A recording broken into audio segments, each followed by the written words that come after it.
Okay, while you guys are putting your name and county in the chat, we'll go ahead and get started. So we are going to start off today with another chat box moment. So I want you guys to think about what it means when we think about that club culture. What do you believe makes your 4-H club culture positive? What's the first thing that pops into your head? And just you can just put those in the chat so that we can share them with each other. Okay, and I'm seeing great things like a welcoming environment, kids feeling comfortable, engaging and asking questions, good company, positivity, support, keeping things fun, the environment and the mood, good relationships between the families in the club, all kinds of the things that we are going to talk about today. The first things that popped into my mind when we decided to present on creating a positive 4-H club culture were I kind of thought about that word culture and what are the customs of our groups and those kind of things, what sets us apart from other groups and activities youth may be involved in. And the three things that kind of popped into my mind were the learn by doing, youth-led community service. Our organization provides all three of these things very well to our communities. Lately, we have, as Ohio 4-H, been working through what is called the thriving model. And so I'm going to talk a little bit about that thriving model, and it starts at that bottom with the developmental context. 4-H programs are done well when they help youth thrive by providing a place for youth to explore their interests and passions. So those sparks, we're allowing them to get involved in the things that they like to do. I always tell kids when I go into school visits, we have tons of projects. There's definitely something that will probably fit your interests. And if not, we have those self-determined projects to where you can go and take your spark and explore it on your own. So offering programs that follow youth program quality principles with a focus on youth belonging, like you guys were talking about, fostering those developmental relationships with adults who are caring, who will challenge their growth and share power and allow them to have that youth voice. So sparks, kind of thinking about what can we do as a group to ignite a spark in others. So I know a lot of times I see different project workshops and demonstrations happening and those kind of things. Belonging, how do you create that welcoming environment? Do you do get to know yous?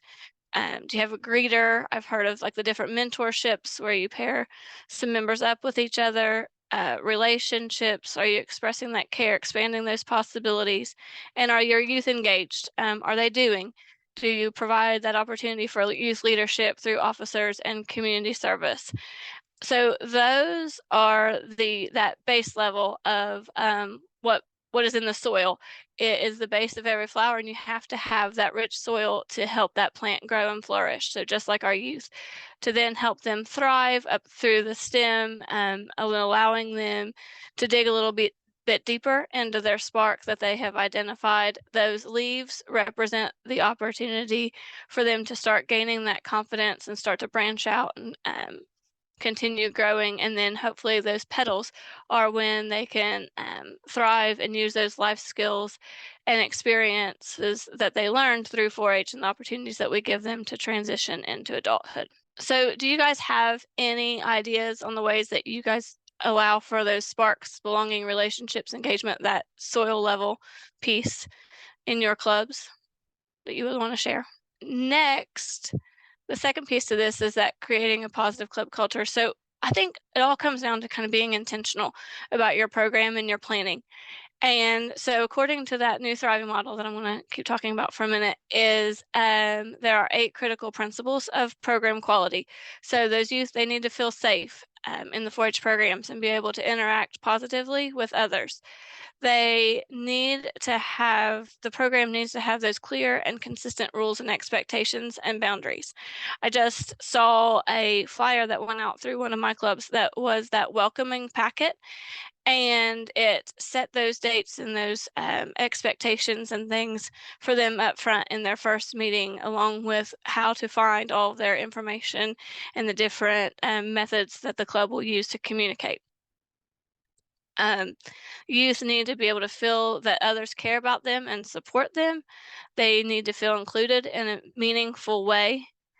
those opportunities to belong, and they should be taken seriously and respected for their ideas and contributions. So taking those times to allow for them to share their ideas, and also then have a part in setting up and developing the responsibility to challenge and set goals. Also, we want 4-H to the program to provide opportunities for youth to develop skills that support a young person into adulthood and the workplace, and they should be able to connect that with their family, school, and community. I know with my school visits lately, I go in and I'm talking to them, and I share the 4-H pledge with them, and I tell them that even though they may not be in 4-H, they can relate that 4-H pledge, or I hope that they do, to their everyday life. And so just connecting it to the things that they do within their school or their community. Thriving model, it gets into a lot of different questions and things to prompt us to think about each of those principles.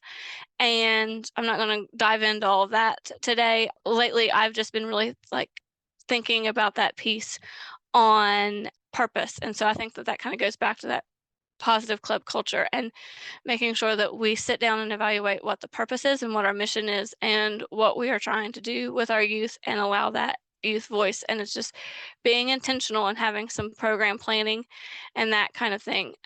So next we will dive into some of those tips and tricks that I have found that are helpful to be intentional in your program planning that create that positive experience for youth. And I did see, yes, icebreakers at the beginning of meetings, those things that get youth talking to each other, have a lot of member-led activities and playtime, and doing demonstrations by members to get to know each other and that kind of thing. And so, yes, we're going to all of that I definitely agree with and have some resources to share if that maybe is something new or a different idea for you to be able to use with your clubs.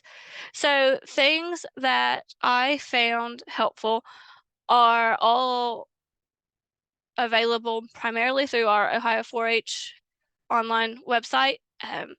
So I'm going to share some of these resources with you, go through some of them and why I feel like they are important and helpful. And then when we send out our follow-up email, since I will be clicking on 5, 6, 7 different links, we can share those links with you guys. So making club meetings matter. Um, we want to be thinking about that pre-meeting activity time. That are you sitting down with your club advisors, your fellow advisors, and thinking through what you want to accomplish in those meetings? Taking that 15 to 20 minutes then to also allow for you and your other advisors to meet with your officer team to set them up for that success.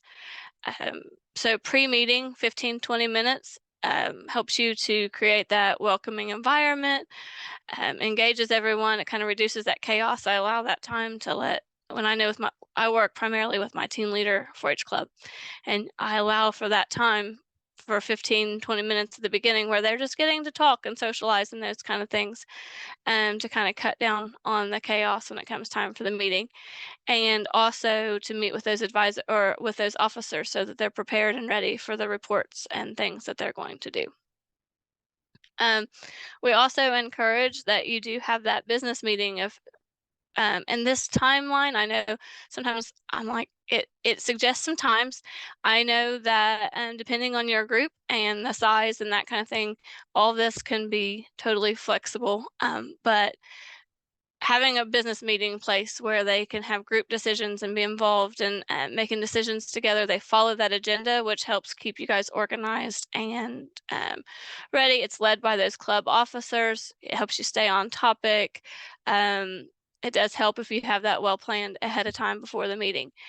And then also have that time for recreation, that time for play, the time where if you have a recreation officer, they can share activities and those kind of things, and make it fun and interactive and including everyone. Sometimes you use a snack for this time, that kind of thing, but allow for that recreation and that fun time. And then education, that piece where members are able to share with their demonstrations what they've been learning with their projects, maybe have a guest speaker.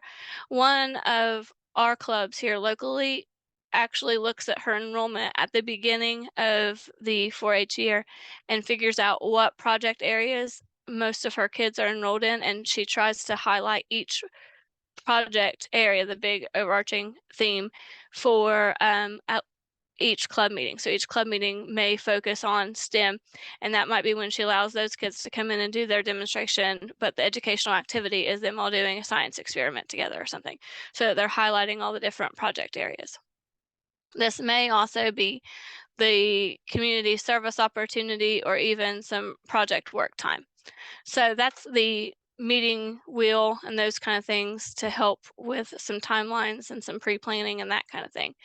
One of the other things, and I'm going to try to keep switching back and forth through my screen so I can show you some things. So if it doesn't show up, just let me know. But I'm going to show you the meeting schedule that I found. And let's see, I'm off here.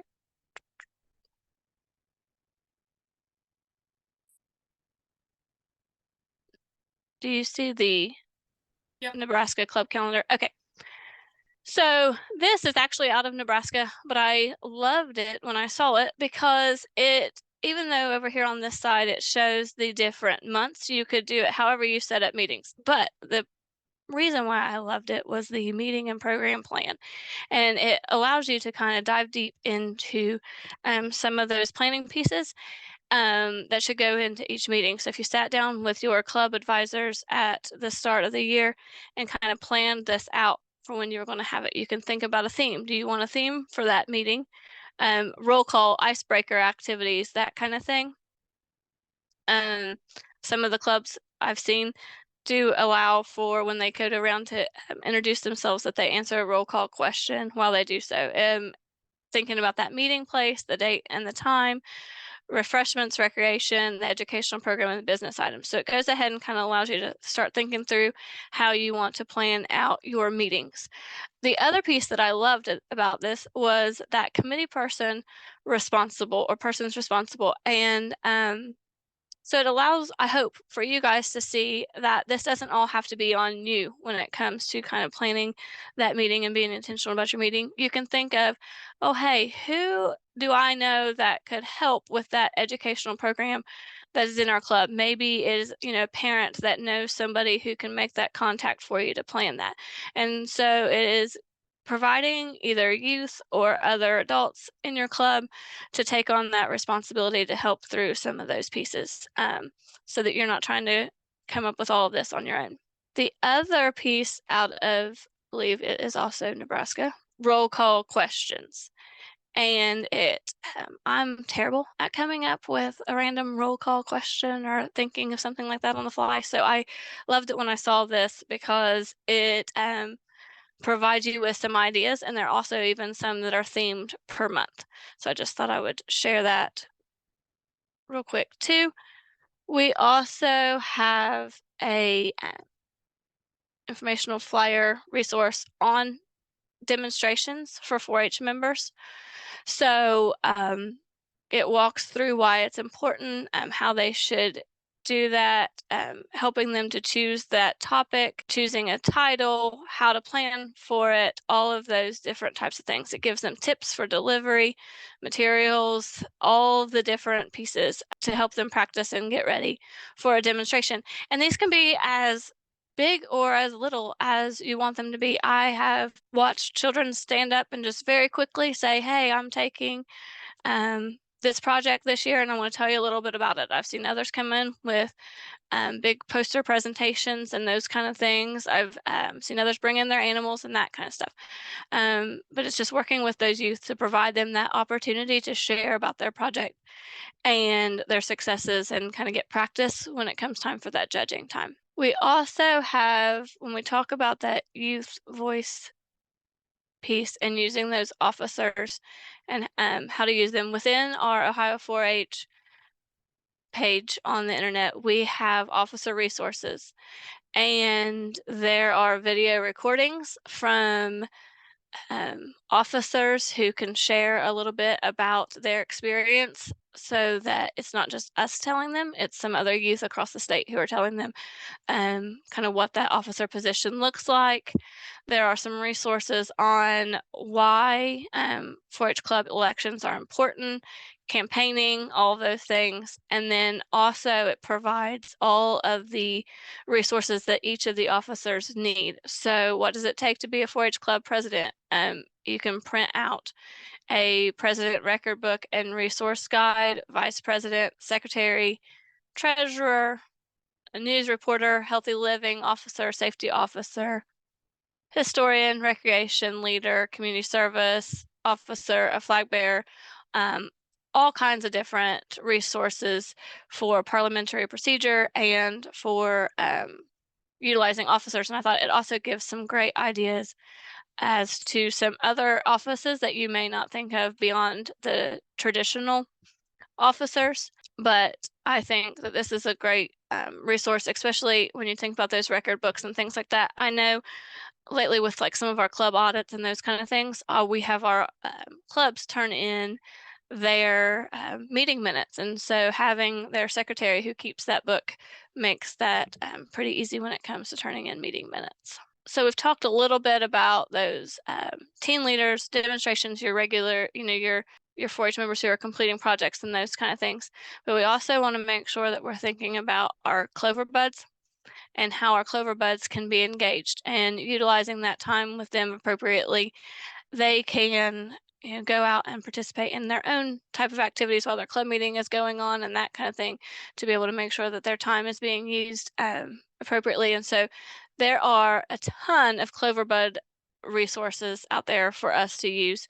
Within our Cloverbud tab, also on Ohio 4-H's website, there are multiple different tabs on different resources and ways that you can work with them. So there is actually a blog, and so they provide a blog resource. So regularly people are updating and giving new things. So just like this one is a solar eclipse resource, and then off to the side there are some click it, print it, do it activities. And even this year, there's a new Cloverbud meeting menu. And I also will say, I find that a lot of times, even though it says they are for Cloverbud, some of these activities are great to use across the board when you're looking for that educational activity for all the youth involved in your club. Available online, a grab and go club meeting kit. And so it actually helps you plan those agendas for 7 different meetings and those kind of things. And that's provided for you guys to help out too. And then lastly, we have the making our 4-H club meetings making the best 4-H clubs better resource. And there are lots and lots of different ways that you can provide different activities through these. So thinking about your community service activities, making your club communities count, making meetings fun. One of the things that I usually use as an introduction through here is the activity where they get to find, like they circle different things of, I like to ride a bike, I like to play outside, all those things, and they can circle them and find, and then that helps them find that project, especially for those newer members. So those are some of the resources that I have found to be helpful when thinking about kind of that pre-planning and being intentional and those kind of things to help with your club culture. The last thing that I have to share with you is just to help you we're not going to again go through all these different things, but that QR code takes you in to a piece that I believe was even shared in a previous Lunch and Learn that helps you take like a deeper dive into evaluating your 4-H club culture. It has a survey there for you, and you can kind of evaluate yourself in your club on how you do on it's lots of different questions on how you do, how are you serving as a caring adult, how well are you providing that welcoming environment, the learn by doing for 4-H mastery, how do we value and practice service to others, how is your club emotionally and physically safe for all. And so it walks you through some of those questions through all of those different big themes within the thriving model and that kind of thing, and helps you to kind of evaluate your club. But and I'm not like saying, oh, you know, it's not there to like pick on you or those kind of things, or to but I always, when I look through those things, actually some of those questions gives me really good ideas on how I can adjust or make my program more intentional and those kind of things. And also, then you can look at your score and you can be like, oh, yes, I'm doing awesome, great things. I mean, just as you guys were sharing in the chat, I'm like, wow, you guys are sharing all of the things that I'm going to share with you today. But maybe you go, oh, I need a little bit of help with this. And then you can utilize some of these, maybe these different resources, or contact your extension professional within your offices, and they can help you work on some of those different areas if you need that assistance. Do you guys have any other awesome things that you guys want to share, or ways that you maybe allow for demonstrations or involve your Cloverbuds, just all those different pieces that we touched on that you want to share with us today? I'm glad you picked up a couple great ideas. Yeah, if you guys have, I love just to hear new and different ideas or ways that you guys are doing these kind of things. It helps us. I have a question, Rachel. Where did you find the Nebraska, like the club planning thing? I think I have the link, or we'll provide it in like an email. I think I Okay. did. I did it, I just thought that was a great it's been a resource. while, but yeah, I can't remember. I feel like I had it shared at maybe a conference, or Okay. something like that. But I'll find it. I'll find the link, but then I'll also just share I can attach the PDF. Wow, Good. you do Thanks. community service projects each month. What are some of your? Do you mind sharing what some of your community service projects are? We in Delaware County have cleaned up horse stalls, and we have packed up chalk for different sidewalk chalk for different activities. I think that's two of the main things that we did last year. Cool. Thanks. Okay. Lastly, I have a slide just saying, thank you for participating. We're glad you guys could join us during your lunch today. If you are hoping to get credit for that participation in the volunteer training for your volunteer hours and those kind of things, we do ask that you either scan the QR code or visit the go.osu.edu/4H Lunch and Learn quiz. There'll be a couple of questions about today. And then we also just gather your information so that we can share that with your educators. But thank you guys so much for spending some time with us today.